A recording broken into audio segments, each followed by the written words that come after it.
U mening libosimga yopishganda men najot izlab yig'lab erimga qaradim. Qutqaring, menga yordam bering deb faryod qildim. Ammo mening qonuniy erim, mening himoyachim bo'lishi kerak bo'lgan inson shunchaki stulda jimgina chekib jilmayib turardi.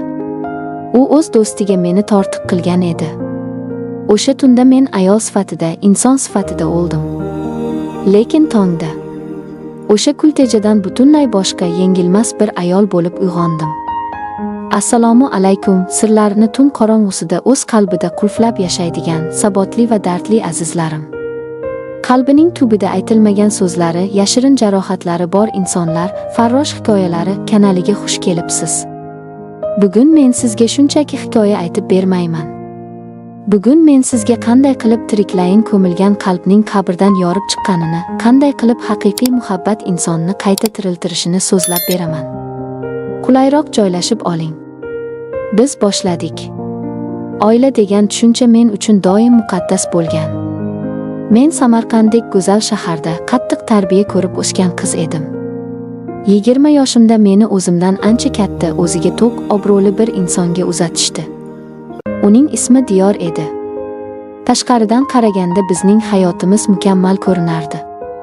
Katta hovli, qimmatbaho mashinalar, dabdaba. Lekin bu baland devorlar aslida mening tilla qafasim edi. Diyor juda sovuq, hissiz va shafqatsiz odam edi. Men u uchun shunchaki uyni tozalaydigan, mehmonlar kelganda chiroyli kiyinib yonida o'tiradigan bir buyum edim. Bizning o'rtamizda na mehr, na o'zaro tushunish bor edi. Kechalari uning yonida yotganda men o'zimni dunyodagi eng yolg'iz mavjudotdek his qilardim. Shunday bo'lsa-da men sabr qilardim. Hamma shunday yashaydi, oilani asrash kerak deb o'zimni o'zim aldardim. Lekin inson qiyofasidagi iblis bilan birga yashayotganimni men o'sha mash'um kuz oqshomida bildim. O'sha kuni havo juda sovuq, yomg'ir maydalab yog'ib turardi. Diyor doimgidek ishdan kech qoldi. Men uxlashga tayyorgarlik ko'rib yotoqxonada edim. Yarim kechasi darvoza qattiq taqilladi. Men cho'chib uyg'ondim. Xavotir bilan ustimga xalatimni tashlab hovliga chiqdim. Darvozani ochishim bilan ichkariga Diyor va uning yaqin do'sti Rustam kirib keldi. Ikkisi ham o'lgudek mast edi. Ulardan kelayotgan spirtli ichimlik va tamaki hidi ko'nglimni aynitib yubordi. Diyorning ko'zlarida men umr bo'yi ko'rmagan qandaydir yovvoyilik, qandaydir yirtqichlik bor edi. U menga qarab sovuq tirjaydi. "Kiringlar ichkariga", dedi u tili aylanmay. Men qo'rqib ketdim. Ularga choy tayyorlash uchun oshxonaga kirmoqchi edim. Lekin Diyor bilagimdan qattiq tortib meni to'g'ri yotoqxonaga qarab sudradi. Rustam ham indamay bizning ortimizdan ergashdi. Xonaga kirdik. Diyor meni polga qattiq itarib yubordi. Men tushunmasdim. Nima bo'lyapti? Nima gunoh qildim? Diyor Rustamga qarab shunday iflos, shunday qonni muzlatuvchi gapni aytdiki, mening miyam buni qabul qila olmadi. Mana Rustam, sen buni anchadan beri xohlarding, to'g'rimi? Bugun u seniki. Xohlaganingni qil. Mening nafasim tomog'imga tiqilib qoldi. Atrofim gir aylanib ketdi. Bu qandaydir mudhish hazil bo'lishi kerak edi. Axir bu mening erim-ku. U meni himoya qilishi kerak-ku. Men joyimdan sakrab turib qochmoqchi bo'ldim. Lekin Rustam ustdan bostirib keldi. U gavdali, kuchli erkak edi. Mening ingichka, ojiz qo'llarim uning oldida hech narsa emasdi. U meni yana polga bosdi. Diyor esa xonaning bir burchagiga o'tib stulga o'tirdi. Cho'ntagidan sigaret chiqarib xotirjamlik bilan tutatdi. U qarab turardi.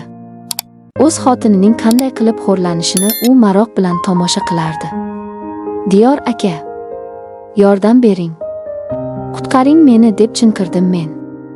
Ovozim boricha faryod qildim. Lekin u qilt etmadi. U faqat kulimsirab tutun puflab o'tirardi. Rustam mening kiyimlarimni yirtib tashladi. Men har bir harakatda, har bir nafasda do'zax olovini his qilardim. Mening butun vujudim, ayollik g'ururim o'sha pol ustida chil-chil sindi. Ular mening insonligimni poymol qilishdi. Men og'riq va xo'rlikdan hushimni yo'qotdim. Qachon o'zimga kelganimni bilmayman. Ko'zimni ochsam, tong otayotgan ekan. Xona sovuq va jimjit edi. Men polda yirtilgan kiyimlar ichida qonga belanib yotardim. Diyor va Rustam yo'q edi. Ular bu ifloslikni qilib bo'lib, xotirjam chiqib ketishgan ekan. Men qaltirab o'rnimdan turdim. Oynaga qaradim. O'sha oynadan menga qarab turgan ayolni men tanimadim. Uning ko'zlarida hayot yo'q edi. Faqatgina qop-qora o'lim va cheksiz nafrat bor edi. Men yig'lamadim. Ko'z yoshlarim allaqachon qurib bitgan edi. Men shunchaki kiyimlarimni almashtirdim. Eng zarur narsalarimni kichik bir sumkaga soldim. Bu iflos uyda, bu devorlar orasida bir soniya ham qola olmasdim. Ota-onamning oldiga borishim mumkin emas edi. Ular eringning uyidan joning chiqsin deydigan odamlar edi. Bu sharmandalik bilan meni uydan haydab solishardi. Men uydan chiqdim. Yomg'ir shivalab yog'ardi. Men ko'chaga chiqib poytaxt tomonga ketadigan taksiga o'tirdim. Men hammasini orqada qoldirdim. Toshkentga keldim. Hech kim meni tanimaydigan, men hech kimni bilmaydigan katta, shovqinli shahar. Dastlabki yillar do'zax azobi bo'ldi. Men eng arzon ijaraxonalarda yashadim. Idish yuvuvchi bo'lib ishladim, pollarni artdim. Kechalari yostiqni tishlab, o'zimning xo'rlanganimni eslab, ovozsiz dodlardim. Erkaklar zotidan nafratlanib ketgandim. Ularning nigohi tushsa, muzlab qolardim. Ichimda qo'rquv va qora bo'shliq yashardi. Lekin vaqt o'tgan sari men oyoqqa tura boshladim. Pul yig'dim. O'zim qiziqqan dizaynerlik kurslarida o'qidim.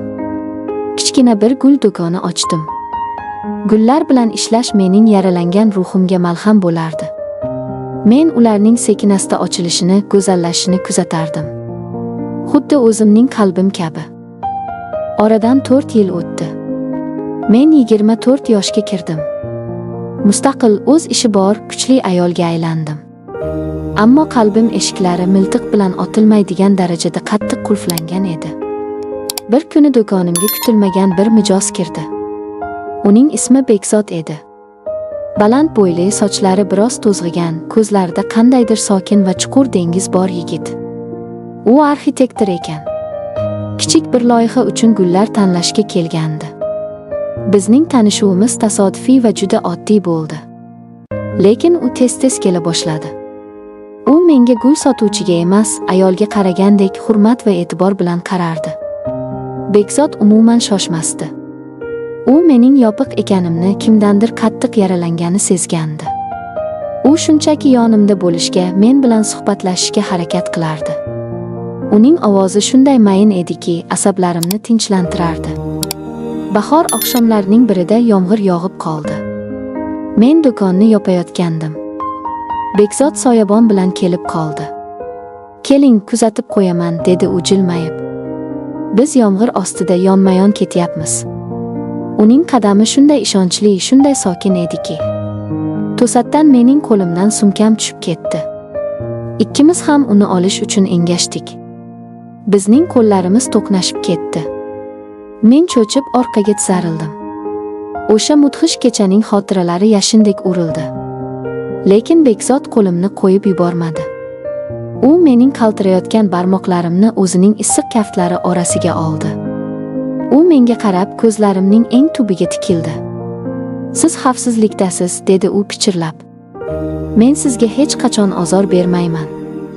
Bu shunchaki so'zlar emasdi. Uning ko'zlarida haqiqat yozilgan edi.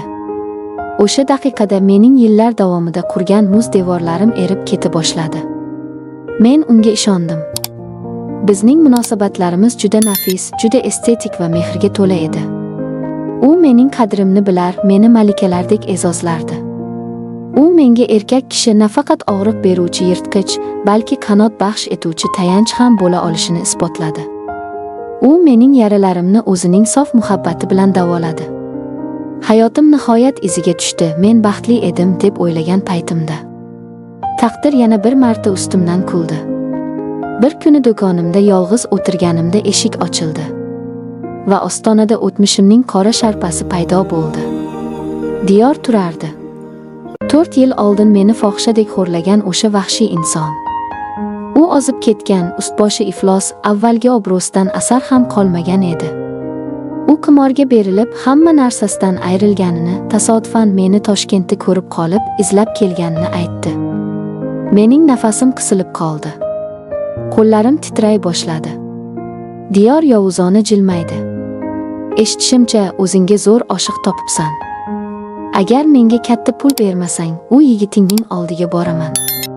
Unga o'tmishingda meni do'stim bilan qanday yotganingni, fohisha ekaningni aytib beraman, dedi u shantaj qilib. Mening butun vujudimni muz bosdi. Agar Bekzod buni eshitsa, u meni tashlab ketishi aniq edi. Qaysi erkak bunday o'tmishi bor ayolni qabul qiladi? Diyor ertaga javob kutishini aytib chiqib ketdi. O'sha oqshom men o'zimni o'ldirmoqchi bo'ldim. Chunki Bekzodni yo'qotishni, uning yuzidagi nafratni ko'rishni umuman tasavvur qila olmasdim. Lekin oynaga qaradim. Oynada menga ojiz, kaltak yegan qiz emas, oyoqqa turgan, kurashuvchan ayol qarab turardi. Yo'q, dedim o'zimga. Men o'tmishim uchun javob bermayman. Men jinoyatchi emasman, men qurbon bo'lganman. Men Bekzodga qo'ng'iroq qildim. Uni uyimga chaqirdim. U keldi. Men uning ko'zlariga qarab hammangisini oqizmay-tomizmay aytib berdim. O'sha mudhish tunni, xiyonatni, xo'rlanishni. Men yig'lardim, qaltirardim. Men uning o'rnidan turib, nafrat bilan chiqib ketishini kutdim. Bekzod uzoq vaqt jim qoldi. Keyin u o'rnidan turdi. Menga yaqinlashdi. U meni qattiq quchog'iga oldi. Sen shuncha azobni yolg'iz o'zing ko'tardingmi? Dedi u ko'zida yosh bilan. Uning ovozida zarracha nafrat, zarracha irganish yo'q edi. Faqatgina chuqur rahm-shafqat va cheksiz himoya qilish istagi bor edi. Sen o'tmishing emassan. Sen senga qilingan vahshiyliklar emassan. Sen mening yorug'ligimsan. Endi seni hech kim, hech qachon xafa qila olmaydi. Ertasiga biz Diyor bilan ko'rishga birga bordik. Diyor Bekzodni ko'rib shok holatiga tushdi. Bekzod uning yoqasidan ushlab shunday qattiq gapirdiki, Diyorning tizzasi qaltirab qoldi. U politsiya bilan qo'rqitdi. Diyor qo'rqoqlarcha qochib ketdi va bizning hayotimizdan butunlay abadiyga yo'qoldi. Men g'alaba qozongan edim. Men o'z qo'rquvimni yenggan edim. Azizlarim, hayotda biz kutmagan zarbalar, eng yaqin insonlarimizdan xiyonatlar bo'ladi. Ular sizni poymol qilib, tuproqqa qorishtirmoqchi bo'lishadi. Lekin esingizda tuting, tuproq ostida qolgan urug' o'lmaydi. U faqat vaqtini kutadi va albatta unib chiqadi. Eringiz, do'stingiz yoki jamiyat sizni qadrsizlantirsa, aslo taslim bo'lmang. Sizning qadringiz ular aytgan so'zlarda emas, sizning ichki irodangizdadir. Ba'zan butunlay qulab tushish, yangidan, undanda mustahkamroq qurilish uchun eng yaxshi poydevor bo'ladi. Yolg'izlikdan qo'rqmang. Birovning qafasida qiynalgandan ko'ra, ko'chada erkin qush bo'lish 1000 marta afzaldir. Hayot sizni sindirmoqchi bo'lganda, unga tik boqib tabassum qiling. Va shuni bilingki, haqiqiy baxt, haqiqiy mehr sizni xuddi yorug'lik kabi o'zi izlab topadi. Agar bugungi achchiq, lekin yorug'lik bilan tugagan hikoyamiz sizning qalbingizga quvvat bergan bo'lsa, videoga like bosing va kanalimizga obuna bo'ling. O'z hayotiy qiyinchiliklaringizni, xulosalaringizni izohlarda yozib qoldiring. Bu dardkashlarning barchasi uchun katta dalda bo'ladi. Biz albatta hammasini o'qib chiqamiz. O'zligingizni va kuchingizni hech qachon unutmang. Siz bilan Farrosh hikoyalari kanali bo'ldi. O'zingizni asrang. Xayr, omon bo'ling.